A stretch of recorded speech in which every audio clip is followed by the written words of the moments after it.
हमारे घर के सामने संत आए और हम सेवा न कर पाए तो हमारा जीवन धिक्कार है। मेरे घर संत आए और वो प्रसन्न न रहे तो मेरा जीवन, मेरा सेवा, मेरा भाग्य सब धिक्कार है। नारद जी ने कहा आपकी इच्छा तो सेवा की है पर मैं आपकी सेवा स्वीकार नहीं कर सकता।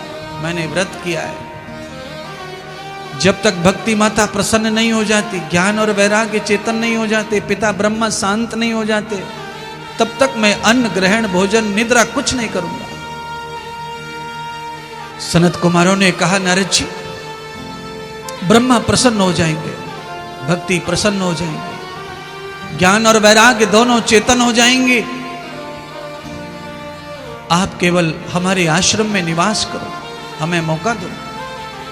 नारद जी ने कहा बद्र का आश्रम में ऋषि मुनियों के चरणों में ही तो है सारे दुखों की दवा। हो सकता है इनके पास कोई दवा हो। अंदर चले गए, आसन पर बैठ गए, कुशा का आसन बनाया, सनत कुमार भी बैठ गए। चारों भ्राताएं बैठ करके नारद जी को श्रीमद् भागवत कथा सुनाने लगे। नारद जी ने कहा रुको रुको रुको रुको, मेरा मूड नहीं है भागवत सुनने का, मेरी जिम्मेदारियां बहुत है। उधर मैं भक्ति को वचन दे के आया हूं, उधर मैं पिताजी को वचन दे के आया हूं, और मैं कहां ये भागवत सुनूंगा, मेरे पास टाइम नहीं है इतना। सनत कुमारों ने कहा नारद जी आप इस कथा को, भागवत को, कृष्ण चरित्र को श्रवण करेंगे तो आप विश्वास करिए हमारी बात का, आपके पिता विमान लेकर आएंगे यहां प्रसन्नता में, और भक्ति नाचते हुए आएगी, ज्ञान और वैराग्य सूर्य की तरह चमकते हुए आपको दिखेंगे। आप हमारा भरोसा करो। जैसा सनत कुमारों ने सूत जी से संशय किया वैसा नारद जी ने भी संशय किया। मेरे पिता ब्रह्मा को शांति प्राप्त होगी, भक्ति को मंगलाचरण, ज्ञान और वैराग्य को चेतनता प्राप्त होगी, ऐसा क्या है तुम्हारी भागवत में? ये कृष्ण कथा में पहले कथा तुम्हारे मुंह से सुनकर कोई धन्य हो गया है जो मुझे बहला रहे हो, सांत्वना दे रहे हो। नारद जी ये श्रीमद् भागवत वो कथा है, ये पितरों को तो तारती है, साथ में ये प्रेत को भी जिंदा कर देती है, जीवित कर देती है, पुनर्जन्म उसका सुधार देती है। नारद जी ने कहा कि इतना मत फेंको, मुझे ऐसी बातों पर इस समय कोई भरोसा नहीं है, टोना टोटका कथा, रामायण पारायण, मैं इस समय बहुत परेशानी में हूं। और आदमी जब ऐसी परेशानियों में होता है तो वो किताब बचवाना, सुंदरकांड, पारायण बरायण बहुत सारे करता रहता है समाधान के लिए। नारद सब कुछ कर चुके हैं, कहीं कुछ मिला नहीं तो नारद का विश्वास ही टूट गया। तो जितना भी लोग जो है पूजा पाठ करते हैं और उसका फल उन्हें शांति या उनकी कामना पूरी नहीं होती तो वो नास्तिक हो जाते हैं, उनको नाराजी आ जाती है। ना ना ना ना ना ना ना ना, नाराजी नहीं, आपने जो किया है, वो जो किया है वो कम था, और थोड़ा चाहिए था, तब आपकी मंजिल वहां पहुंचेगी जो आप चाहते हो। आप धैर्य पूर्वक अपने निरंतर परमात्मा के कार्यों को करते रहिए, आपका विश्वास प्रभु कभी टूटने नहीं देंगे। पर कभी कभी भगवान भी परीक्षा लेते, थोड़ा देर कर देते, पर अंधेर कभी परमात्मा नहीं करते। नारद जी को भागवत पर विश्वास नहीं हो रहा तो सनत कुमारों ने नारद जी को आत्मदेव के पुत्र धुंधकारी की कथा सुनाई। धुंधकारी पाप कर्म करने के बाद में अपने माता पिता का, कुल खानदान का नाम बिगाड़ करके वैश्याओं के चंगुल में फंस के आत्मघात करके मर गया। और उस पाप के कारण आत्महत्या की, मां ने भी आत्महत्या कर ली बेटे के दुष्ट होने की वजह से। पिता जंगल में भाग गए तो वो प्रेत योनि में चला गया। दारू पीकर, अंडा खा करके, जुआ और सट्टा खेलकर माता पिता को आंसू भर भर के रुलाने वाला पुत्र प्रेत योनि में ही जाता है, उसके लिए कोई रास्ता नहीं है दूसरा। इसीलिए जिनको भी प्रेत योनि से डर लगता है वो अपने माता पिता को आंसू नहीं रुलाना, उनके आंसू पहुंचना। अधर तृष्टाम तरे षष्ट चतुर,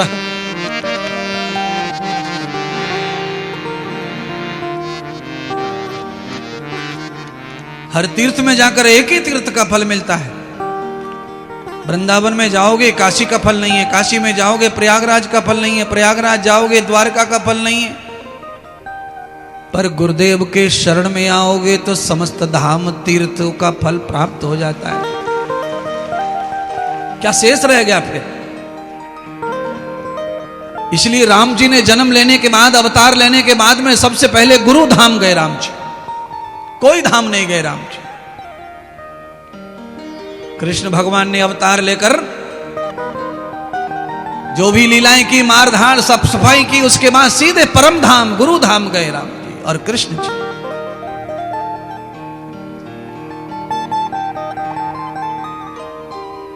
सारे तीर्थ, सारा धाम ये भागवत के इन श्लोकों में समाया है, इस पांडाल में सब है। यहां जितना भी चाहो गोता लगा लो। काशी इसमें आ जाएगा, द्वारका इसमें आ जाएगा, वृंदावन इसमें आ जाएगा, अयोध्या इसमें आ जाएगा। 14 साल में जितने वन राम जी घूमे सारे वन इसमें है महाराज, सब समाया है इसमें।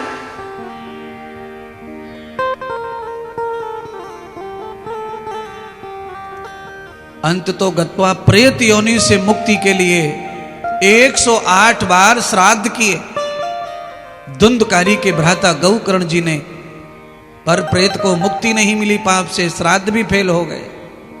अंत में बृहस्पति ब्राह्मण ने कहा कि वो दुष्ट तुम्हें रात दिन सताएगा और रात्रि में तुम्हारे स्वप्न में आकर तुम्हारी आनंद भरी निद्रा को रोज तोड़ेगा। दिन में आदमी बेचैन अशांत दुखी रहे तो ठीक है, पर रात में भी अगर अशांत और बेचैन कोई रहता है तो वो आदमी ज्यादा दिन जिंदा रह सकता नहीं है।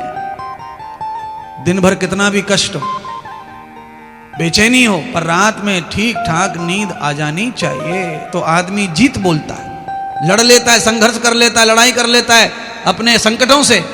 पर जो दिन में और वही रात में, तो आदमी जिंदा नहीं रह सकता। फिर उसके पास एक ही पर्याय, फांसी खाओ, जहर खाओ, मरो। इसीलिए दिन सबका अच्छा हो पर रात तो सबकी ही अच्छी। रात्रि में परमानंद की प्राप्ति होती है, उस आनंद को कभी परमात्मा ना छिनाए तुमसे। ऐसे खोटे कर्म मत करो कि भगवान तुम्हारी निद्रा को छिना ले। नींद परमात्मा दे। योगस्य पुण्यम तराष्ट निद्राम, भगवान का जो योग है वही निद्रा है। और वो निद्रा ऐसी है जो आपको सारी दुनिया के भोग से मुक्त कर देती है महाराज। मोबाइल से कोई मुक्त नहीं कर सकता आपको, आप मर जाएंगे, कट जाएंगे, पर मोबाइल नहीं। पर नींद ऐसी है कि आप अपने आप ही मोबाइल को यूं छोड़ देते बिस्तर पे से नीचे, जाओ धरती पे, मोबाइल कहीं और तुम कहीं। कई लोगों के तो होठ सूज गए, बिस्तर पे पड़े पड़े मोबाइल देख रहे यूं यूं यूं यूं और नींद आ गई और ऐसा गिरा मुंह पे, धड़ाम, सब दांतों में चोट और होठ फोट सब। कई लोगों को तो सोने से पहले मोबाइल होना ही होना। नींद ही जुड़ी है उसी से सबकी, पूरे पंडाल की नींद ही मोबाइल से जुड़ी है। बेटा ना हो चलेगा, पत्नी ना हो चलेगा, पति ना हो चलेगा, पर मोबाइल हो नजदीक। क्या आफत आ गई महाराज। बड़े बड़े सुधरे हुए लोग जो अपने आप को सभ्य मानते हैं वो भी पूरी तरह घुसे पड़े उसमें महाराज। सभ्यता का प्रतीक है, सदाचार का प्रतीक है, पर उसमें घुसे पड़े, नींद उनको भी नहीं आती उसके बाद। चलिए, बृहस्पति ब्राह्मण ने जब गौकर्ण जी को कहा तो घर पे आकर गौकर्ण जी ने गाय के गोबर से पूरे आंगन को लीप करके बांस की लकड़ियां ला करके मंडप सजाया और उसमें कथा भागवत की रचना की। अपने दुष्ट भ्राता का चित्र भागवत में रख दिया और भागवत सुनाई उसको। भगवान श्री सूत जी सौनक आदि ऋषियों को बता रहे हैं, सनत कुमार जी श्री नारद जी को बता रहे हैं कि 7 दिन की कथा सुनते सुनते ऐसी चमत्कार, ऐसी लीला हुई कि वो धुंधकारी जो प्रेत बन गया था उसके सारे पाप नष्ट हो गए और उसे प्रेत योनि से भागवत कथा सुनकर मुक्ति प्राप्त हो गई। और वो एक सामान्य, एक सुंदर, एक महान पुरुष बनकर के बाहर आया। सारी दुनिया देखती रह गई महाराज, अशंभा ये कैसे हुआ?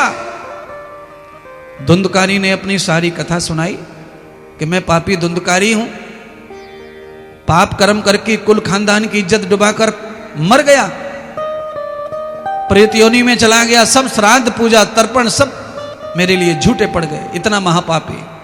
तो वो महापाप जो श्राद्ध से तर्पण से जब छूटा नहीं, तो वो महापाप श्रीमद् भागवत कथा से छूटा, मेरा कल्याण हो गया। सारी जनता ने कहा महाराज आपने अपने भ्राता का कल्याण कर दिया और हमको कथा में बुला के व्यर्थ में हमारे तो टाइम बर्बाद कर दिया, हमें तो कोई फल नहीं मिला। बृहस्पति ब्राह्मण ने कहा कि फल सबको मिला है, भागवत में जो जिस भाव से आता है उसे वही फल प्राप्त होता है। यहां पूरे पंडाल में मुझे लगता नहीं कोई मुक्ति के लिए आया है, ये तो सब उसी के लिए आए, बेटा को ये हो जाए, बेटी को ये हो जाए, ये हो जाए, फलाने को ये हो जाए, ठिकाने को ये हो जाए। हो जाएगा, गारंटी ले लो, हो जाएगा। न जाने करोड़ों लोगों का इतिहास अपने पास है, कितनों का क्या क्या हो गया इस कथा से। इसीलिए तो हम 37 साल से कथा गा रहे, नहीं तो कौन कथा करवाएगा अपने से। ये लाभ देती है, फल देती है, तो लोग खर्चा करते हैं। किसके पास रखा है पैसा बाबाओं पे लुटाने के लिए? अपनी मेहनत की कमाई क्यों लुटाएगा कोई?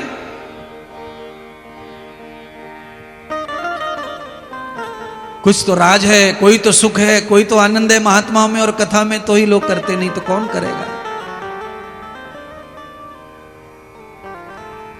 तीसरी कथा, दूसरी कथा की उन्होंने, श्रावण मास में दूसरी कथा करके पूरे गांव का उद्धार हुआ। तीसरी साल अधिक मास आया, स्वयं गौकर्ण महाराज कथा सुनकर के कल्याण के पथ पे चले गए, यजमान का कल्याण हो गया। भागवत आचार्य भगवान श्री सूत जी कहते हैं शौनक आदि ऋषियों से, जो व्यक्ति दिन में जीवन में 3 बार भागवत कथा का पारायण करवा लेता है अपनी कमाई से, उस व्यक्ति को सीधा विमान लेने आता है भगवान का, उसे पाप नहीं सताते। फिर 1 कर लो, 2 कर लो, 3 कथा हो जाए, आपका उद्धार। परमात्मा ऐसे लिखते। नारद जी ने देखा, मुक्ति की कथा सुनी, यजमान की, प्रेत की, और देखा विमान में देवताओं के साथ भगवान ब्रह्मा आए, फूल बरसा रहे ऊपर से। चमत्कार हो गया। आज पिता की ऐसी खुशी देख करके गदगद हो गए नारद, और इधर दूसरी तरफ दृष्टि डाली तो वृंदावन से भक्ति माता पहुंच गई केदारनाथ बद्रीनाथ में, नाच रही है पंडाल में, और उसके दोनों पुत्रों को देखा सूर्य की तरह चमक रहे हैं, ज्ञान और वैराग्य। और पीछे आकर मुक्ति खड़ी है, माफ कर दो मैंने आपका साथ छोड़ दिया, मतलबी हूं मैं। नारद जी ने जब ये चमत्कार भागवत के देखे कि भागवत की वजह से ब्रह्मा भी प्रसन्न, भक्ति भी प्रसन्न, ज्ञान और वैराग्य भी चेतन हो गए, मेरा जीवन तो धन्य कर दिया। नारद जी ने उसी समय व्रत ले लिया कि आज के बाद में सारी दुनिया में सब काम छोड़कर केवल मैं भगवत ही गीत गाऊंगा, भगवत नाम स्मरण करूंगा। भक्ति माता ने भी नारद जी को कहा, नारद जी आपकी वजह से मेरा संकट, मेरे दुख दूर हो गए, और आप जैसा महान कोई संत आयोजक जब कथा सुनता है तब ही भक्ति प्रसन्न होती है। अगर ये कथा न होती तो इतने सारे लोग भक्ति में नाचते कूदते नहीं, भक्ति प्रसन्न ना होती, भक्ति कोने में पड़ी रहती, कोई बिस्तर में होता, कोई हॉस्पिटल में होता, कोई दुकान में, कोई सब्जी मंडी में, न जाने कहां कहां होते तुम।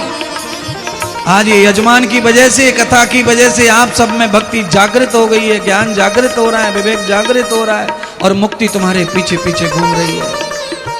मुक्ति मांगने की जरूरत नहीं है, मुक्ति तुम्हारे पीछे पीछे घूमेगी। बचे हुए 6 दिन समय पे आ जाओ, कार्यक्रम हमारे हाथ में छोड़ दो, तुम्हारी मुक्ति भक्ति सब तुम्हारे चेहरे पे। 7 दिन निकलने दो, तुम्हें पाउडर क्रीम भी नहीं लगाना पड़ेगा, चेहरा ऐसा लाइट मारने लग जाएगा, चमकने लग जाएगा। क्यों? पहली बार इसमें नाले का पानी साफ हो जाता है, दूसरी बार इसमें नाला भी गंगा जैसा दिखता है। ऐसे आज तुम्हारी सफाई, कल बचा कुचा सफाई, और परसों गंगा जल जैसे चमकोगे तुम भी, नाले साफ हो जाएंगे, ज्ञान गंगा बहेगी न जिस दर बाढ़ आ जाएगी महाराज।